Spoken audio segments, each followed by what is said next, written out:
Magandang umaga sa lahat. Sa araw na ito ng ating graduation day, ako bilang Pangulo sa ating paaralan ay taos-pusong nagpapasalamat sa bawat isa na naririto ngayon. Sa paglipas ng mga taon, ang ating paaralan ay naging sentro ng kaalaman, pag-uunlad at pagbabago. Sa bawat hakbang ng ating lakbay sa loob ng mga silid-aralan, hindi natin maaaring kalimutan ang mga taong nagbigay sa atin ng gabay at inspirasyon.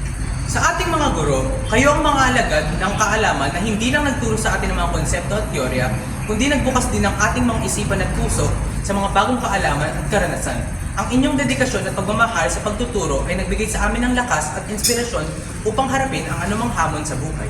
Sa ating mga kawani ng paaralan, kayo ang mga tagapagsanggalang ng aming kaligtasan at kaginhawaan.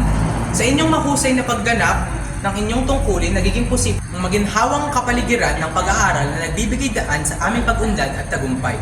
At sa ating mga magulang at pamilya, walang hanggang pasasalamat sa inyong walang sawang suporta at pagmamahal. Kayo ang aming gabay mula sa simula hanggang sa tagumpay na ito.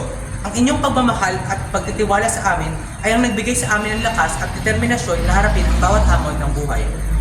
Sa bawat isa sa atin, ito ang araw ng ating tagumpay. Ang pagtatapos na ito ay hindi lamang isang simpleng pagtatapos ng isang yugto ng ating buhay, kundi isang simula ng bagong paglalakbay patungo sa hinaharap. Ang bawat isa sa atin ay may sariling pangarap at adhikain, at ngayon ang oras na ito upang pagtibayin ang ating mga layunin at hangarin. Sa mga kabataang magtatapos, ito na ang inyong pagkakataon upang ipakita ang inyong husay at tagumpay. Huwag kayong matakot na harapin ang mga hamon na ang hinaharap, sapagkat sa bawat hamon ay mayroong oportunidad na magbigay sa inyo ng bagong karanasan at aral sa buhay.